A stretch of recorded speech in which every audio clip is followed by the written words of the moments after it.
Le hoodoo est un ensemble de pratiques et de croyances spirituelles, créées par des Afro-Américains réduits en esclavage dans le sud des États-Unis, combinant les religions africaines, l'islam et le spiritisme. Les adeptes croient que leurs pouvoirs viennent de Dieu et considèrent la Bible comme le plus grand livre de magie du monde et un talisman protecteur. Les adeptes pensent qu'ils peuvent orienter les actions de Dieu et contrôler les esprits grâce à des rituels, des sacs de magie et des prières. Ils croient également que Dieu donne aux gens un destin et qu'un prestidigitateur habile peut l'influencer, en bien ou en mal, par le biais de rituels hoodoo. L'ancienne divinité de l'Antine, Yahweh, est considéré comme un médecin hoodoo, et Moïse est vénéré comme le meilleur homme hoodoo. Ces miracles et la libération des Hébreux sont considérés comme des actes de puissante magie de conjuration. La croyance en l'esprit est au cœur du hoodoo. Les esprits sont conjurés pour guérir et tuer les gens, trouver des objets et prédire l'avenir. Les baptêmes sont effectués dans les rivières pour invoquer les bénédictions de la nature Saint-Bi. Les esprits dans le hoodoo. Les gens deviennent également des esprits Saint-Bi après leur mort. Les pratiques incluent des offrandes aux esprits et aux parents décédés, la décoration des arbres avec des bouteilles pour piéger et chasser les mauvais esprits, le charme des objets personnels mélangés à des herbes et des parties d'animaux dans des bocaux, et ensuite enterrés sous le porche pour un effet positif ou négatif, l'utilisation de gommages à base d'herbes pour la chance rapide, ou l'enterrement des morts avec des objets précieux pour la protection et la richesse dans la vie après la mort. Ils font également appel à des techniques ésotériques telles que la numérologie, l'astrologie, la divination et la prestidigitation. Êtes-vous au courant que notre réalité est gouvernée par des principes anciens et profonds? Le livre Le Kybalion révèle des secrets hermétiques, en expliquant le fonctionnement de l'univers. Cliquez sur le lien dans la description ci-dessous pour obtenir gratuitement votre exemplaire du Kybalion. Le monde dans lequel nous vivons n'est que la réalité par défaut. Il en existe de bien plus puissantes. Cliquez sur le lien dans la description ci-dessous pour rejoindre gratuitement le portail et sauter dans une nouvelle réalité. La magie solomonique est une tradition de pratique ésotérique occidentale qui trouve son origine dans la sagesse légendaire du roi Salomon, dont on dit qu'il maîtrisait l'art d'invoquer les esprits et les démons. Elle est influencée par des grimoires médiévaux tels que la Petite Clé de Salomon, la Clé de Salomon et le livre d'Abramelin. La magie cérémonielle est une pratique essentielle lors de rituels complexes. Les symboles sacrés et les noms d'anges sont utilisés pour invoquer les esprits, le tracé de cercles magiques protecteurs et l'utilisation d'outils rituels tels que les épées et les pentacles jouent également un rôle important. Les praticiens cherchent à invoquer et à contrôler des entités telles que les anges et les démons à des fins diverses, telles que l'acquisition de connaissances et de pouvoirs. La Kabbale est une tradition ésotérique de la mystique juive qui explore la relation entre le Dieu infini et éternel et l'univers fini et mortel. Les kabbalistes voient Dieu de deux manières, comme une essence absolue et inconnaissable appelée Ein Sof, et comme une personne révélée à travers laquelle Dieu se connecte à l'humanité. Mais certains kabbalistes considèrent également le mal comme une qualité intrinsèque de Dieu. Dans la Kabbale, l'énergie de Dieu circule dans le monde par l'intermédiaire des séphiros, ces 10 aspects tels que la sagesse ou la force. Lorsqu'une personne fait preuve de ces qualités, les kabbalistes pensent que Dieu montre sa puissance. Le mythe de la création de la Kabbale est également très particulier. Les kabbalistes pensent que la lumière de Dieu remplit tout. Lorsque Dieu a voulu créer le monde, il a placé cette lumière dans des récipients spéciaux. Mais ces récipients se sont brisés en morceaux parce qu'ils ne pouvaient pas contenir toute cette lumière. Les morceaux se sont répandus partout comme de petites étincelles de lumière et font maintenant partie de notre monde. Dans la Kabbale, l'âme humaine est composée de 3 parties. Nefesh pour les instincts et les besoins, Ruach pour les émotions et la moralité, et Neshama pour l'intellect et le divin. Ils croient que les âmes passent par plusieurs vies pour se purifier et s'épanouir spirituellement. La Kabbale pratique implique diverses techniques et rituels mystiques visant à influencer le monde physique. Tout d'abord, la création d'amulettes protectrices, d'incantations et de sorts, ou l'utilisation rituelle d'objets tels que des bougies. Ensuite, les rituels avancés peuvent invoquer des anges ou des esprits, voire des démons comme Lilith, pour qu'ils interviennent dans les affaires du monde. Ces rituels sont souvent considérés comme interdits ou restreints. L'anthroposophie est un mouvement spirituel et religieux fondé au début du XXe siècle. Elle enseigne qu'il existe un monde spirituel réel que nous pouvons comprendre grâce à nos propres expériences. Elle associe la science à des idées spirituelles en faisant appel à l'imagination, à l'inspiration et à l'intuition. Son but est d'aider les gens à penser et à décider par eux-mêmes sans se fier à des autorités extérieures. Selon l'anthroposophie, l'être humain est constitué de 4 parties. Le corps physique, que nous pouvons voir et toucher, le corps éthérique, qui est une force vitale que nous partageons avec tous les êtres vivants, le corps astral qui nous aide à ressentir et à penser, et enfin l'ego, qui est la partie spéciale de l'être humain qui nous donne la conscience de soi. Les adeptes croient qu'être bon signifie trouver un équilibre entre 2 influences. Lucifer représente la créativité et la spiritualité, tandis qu'Arman représente l'intellect et le matérialisme. L'être christique aide à équilibrer ces 2 influences. Les anthroposophes pensent que le christianisme doit être transformé et croient en la réincarnation, au karma, et à une seconde venue non physique du Christ. De plus, ils croient qu'un bon esprit unifiera toutes les religions. L'anthroposophie est utilisée dans l'éducation par les écoles Waldorf et le mouvement Canfield, ainsi que dans la protection de l'environnement, la banque, l'agriculture, le développement organisationnel et les arts. La théosophie, fondée par la mystique russe Elena Blavatsky à la fin du XIXe siècle, mélange le gnosticisme, le néoplatonisme, l'hindouisme et le bouddhisme en un système spirituel unique. Elle enseigne qu'une ancienne confrérie de maîtres spirituels, principalement au Tibet, détient une profonde sagesse et des pouvoirs surnaturels, et vise à faire revivre une religion autrefois universelle qui va au-delà de toutes les croyances actuelles dans le monde. Les premiers théosophes les considéraient comme des figures telles qu'Abraham, Moïse, Bouddha et Confucius. Parmi les maîtres éminents de la théosophie figurent Kumi et Morya, avec lesquels Blavatsky prétendait communiquer. Ces maîtres sélectionnent des individus dignes d'être formés en tant qu'apprentis, qui doivent mener une vie de pureté physique et de chasteté, en évitant l'indulgence et le luxe. La théosophie croit en un absolu divin unique dont découle l'univers et considère le but de la vie comme un chemin vers la liberté spirituelle, par le biais de la réincarnation et du karma. Tout d'abord, chaque personne, appelée ego ou monade, est censée provenir d'une source divine, la divinité solaire, et y retournera un jour. Ensuite, la fraternité universelle et l'amélioration sociale sont les principes de base, bien qu'il n'y ait pas de code éthique spécifique. Enfin, la théosophie prétend que toutes les religions partagent une vérité universelle cachée qui peut être découverte par l'intuition, la méditation et l'étude. Apparemment, le monde que nous voyons est une illusion. Le gnosticisme est apparu à la fin du 1er siècle après Jésus-Christ parmi les groupes juifs et les premiers chrétiens, mettant l'accent sur la connaissance spirituelle personnelle plutôt que sur les enseignements religieux traditionnels. Les gnostiques croyaient en un Dieu suprême caché et en une divinité inférieure, souvent maléfique, qui avait créé un monde matériel imparfait, parfois lié au Yahvé biblique. Ils recherchèrent le salut par la connaissance mystique directe du Dieu caché. De plus, les gnostiques pratiquèrent souvent l'ascétisme, évitant de s'adonner au plaisir physique. Le plérôme est au cœur de la croyance gnostique. Il s'agit d'un monde magique rempli de lumière divine où vivent des êtres spirituels puissants appelés éons. Tout d'abord, on pense que Jésus est venu de ce lieu spécial pour aider les gens à se souvenir de leur véritable nature divine. Ensuite, les éons sont comme des rayons de lumière provenant du Dieu principal et constituent ce monde magique. De plus, l'un de ces éons, appelé Sophia, représente la sagesse et est lié à l'âme du monde. Certains gnostiques pensaient que Jésus était un être spécial du monde divin venu partager des connaissances secrètes. D'autres pensaient que Jésus était simplement une personne qui avait appris ces connaissances spéciales et qui montrait aux autres comment les apprendre aussi. Les mouvements gnostiques d'origine se sont largement éteints au 5e siècle en raison des persécutions et de la montée du christianisme orthodoxe, mais de nombreux groupes mystiques contemporains s'inspirent des thèmes gnostiques. L'hermétisme est un système religieux fondé sur les enseignements d'Hermès Trismégiste, un mélange du dieu grec Hermès et du dieu égyptien Thoth. Il considère Dieu à la fois comme le créateur et comme un cosmos, ce qui signifie que tout existe en Dieu et que Dieu est présent en toutes choses. Les hermétistes croient qu'une seule et véritable théologie existe dans toutes les religions et qu'elle a été donnée à l'humanité par Dieu dans les temps anciens.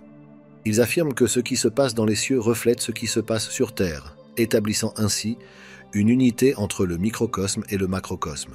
La magie du chaos a vu le jour en Angleterre dans les années 1970 et consiste à utiliser ses propres croyances pour changer sa façon de voir et d'agir sur le monde. Elle considère l'univers comme un mélange de systèmes complexes appelés chaos et d'éléments stables appelés cosmos. Ces systèmes sont trop complexes pour être pleinement compris par les humains, mais en se concentrant sur des points constants à l'intérieur de ces systèmes, on peut influencer les résultats.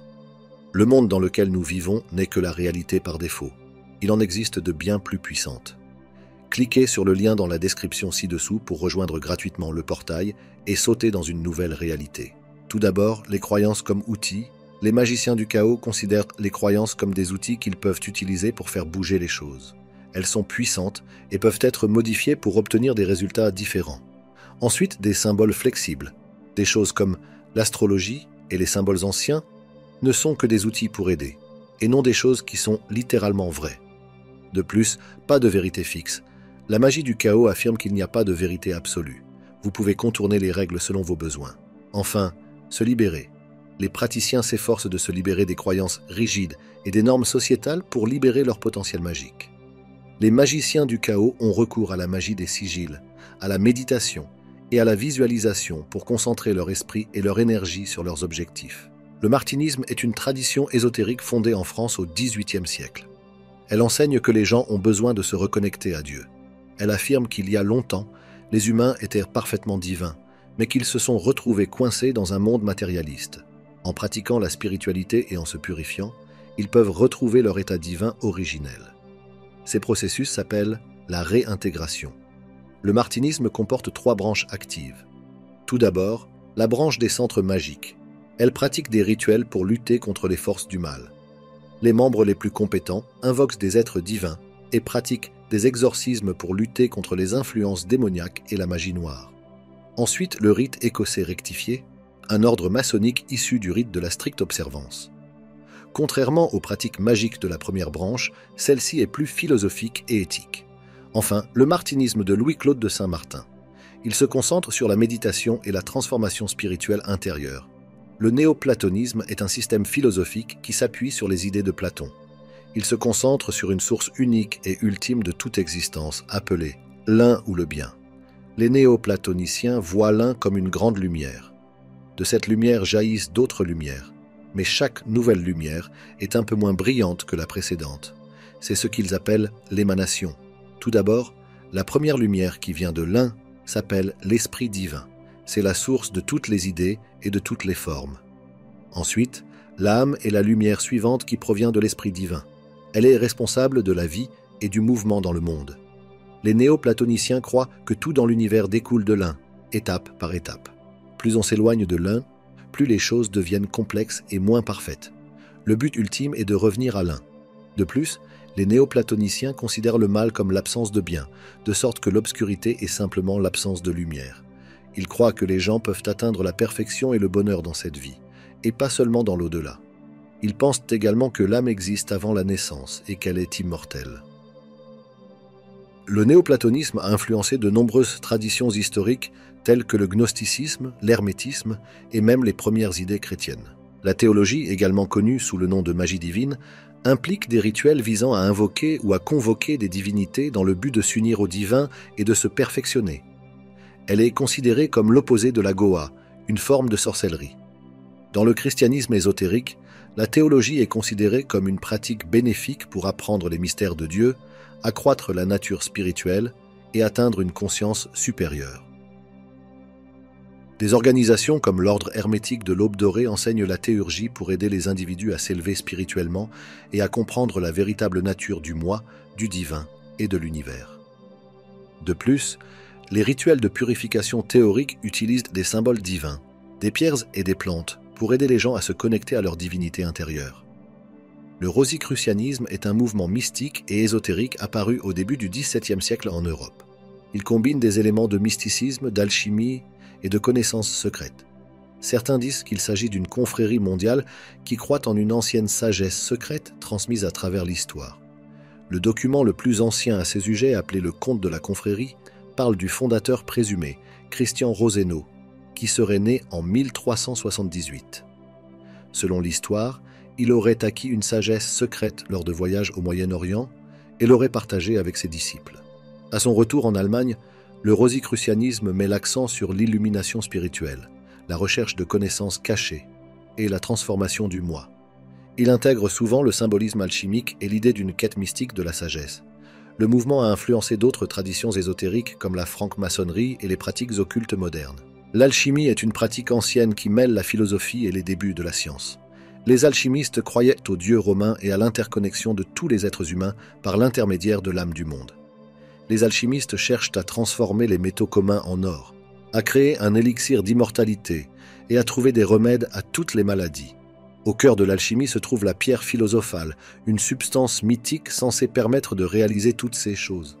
Pour fabriquer la pierre philosophale, les alchimistes devaient franchir plusieurs étapes, comme nettoyer et purifier la prima materia jusqu'à ce qu'elle devienne rouge, ce qui signalait le succès alchimique et la fin de ce que l'on appelle le grand œuvre à travers ces étapes. Les alchimistes croyaient qu'ils pouvaient non seulement changer les matériaux, mais aussi se perfectionner et atteindre une compréhension spirituelle plus élevée. Les alchimistes utilisaient des symboles secrets et protégèrent étroitement leur travail, mais ils ont développé des méthodes de laboratoire et des termes qui sont encore utilisés aujourd'hui dans la chimie et la médecine moderne. Le chamanisme est une pratique spirituelle apparue il y a des milliers d'années en Sibérie et en Asie centrale au sein de tribus indigènes comme les Tantes. Le chamanisme croit que le monde visible est influencé par des forces spirituelles invisibles que seuls les chamans peuvent voir. Les chamans peuvent communiquer avec ces esprits et utiliser leurs capacités pour guérir les malades, prédire l'avenir et résoudre des problèmes. Ces esprits peuvent être bons ou mauvais, et les chamans traitent les maladies causées par les mauvais esprits, afin d'obtenir des informations et de délivrer des messages. Les chamans entrent en transe et partent en quête de vision. De plus, de nombreux chamans connaissent bien les plantes médicinales locales et les utilisent souvent pour leur traitement. Ils apprennent des plantes et de leurs esprits, en particulier dans des régions comme l'Amazonie péruvienne, où ils utilisent des chants spéciaux pour invoquer ces esprits. Dans de nombreuses cultures, les chamans sont considérés comme ayant le pouvoir de guérir et de faire du mal, ce qui leur confère un respect et une influence considérable au sein de leur communauté. Le chamanisme a influencé de nombreuses pratiques néo-païennes, mais le type traditionnel indigène serait en déclin dans le monde entier. Le paganisme est un terme inventé au IVe siècle par les premiers chrétiens pour décrire les peuples de l'Empire romain qui pratiquent le polythéisme ou des religions ethniques autres que le judaïsme. Les Celtes, les Nordiques, les Mésopotamiens, les Grecs de l'Antiquité et bien d'autres encore pratiquent tous une forme ou une autre de paganisme. Malgré leur diversité, la plupart des groupes païens partagent des croyances et des pratiques fondamentales telles que le polythéisme, l'adoration de multiples dieux souvent représentés sous des traits humains, ainsi que l'animisme et le panthéisme, la croyance selon laquelle tout ce qui existe dans l'univers possède une force vitale, une âme ou un esprit, et que la nature elle-même est divine et doit être adorée. Tout d'abord, les païens vénèrent aussi souvent la terre en tant que terre nourricière. Ensuite, les pratiques courantes comprennent des rituels publics et privés, visant à induire des états de conscience modifiés par le biais de tambours, de chants, de danse et de méditation, mais aussi d'offrandes de nourriture aux divinités. De plus, ils célèbrent des festivals liés au cycle agricole et à l'hommage aux morts, notamment les solstices d'été et d'hiver, le printemps et les récoltes. Enfin, ils pratiquent la magie par le biais de rituels et de sortilèges. Les formes modernes de paganisme, telles que la Wicca et la druiderie, perpétuent ces anciennes traditions. L'astrologie est l'étude de la façon dont les positions et les mouvements des corps célestes, tels que les étoiles et les planètes, affectent la vie des hommes et les événements terrestres. Elle remonte à d'anciennes civilisations, notamment en Mésopotamie, en Grèce, en Chine et en Inde. Elle trouve son origine dans les systèmes calendaires et était utilisée pour prédire les changements saisonniers et interpréter les signes célestes comme des messages divins. Tout d'abord, l'astrologie occidentale s'est développée à partir des pratiques mésopotamiennes et s'est répandue en Grèce, à Rome, dans le monde islamique et en Europe. Elle utilise le zodiaque tropical et analyse les mouvements célestes à travers les signes, les aspects et les maisons. Ensuite, les horoscopes sont utilisés pour prédire et comprendre les événements personnels et mondiaux. De plus, l'astrologie hindoue est issue de l'astrologie hellénistique et a été influencée par les traditions grecques et les traditions locales. Enfin, l'astrologie chinoise repose sur des concepts tels que le yin et le yang, les 5 phases, la division du ciel en différentes constellations et l'utilisation d'un zodiaque à 12 animaux. Aujourd'hui encore, L'astrologie influence divers systèmes magiques et ésotériques tels que l'hermétisme et la Wicca. C'est la fin de ces dossiers. Les travaux de l'Institut de la Réalité sont mis gratuitement à votre disposition, mais cela demande beaucoup de travail. C'est pourquoi, si vous avez apprécié cette vidéo, vous pouvez vous abonner à notre chaîne YouTube et laisser un j'aime sous cette vidéo. Nous reviendrons bientôt avec un autre dossier. Quantiquement, l'équipe de l'Institut de la Réalité.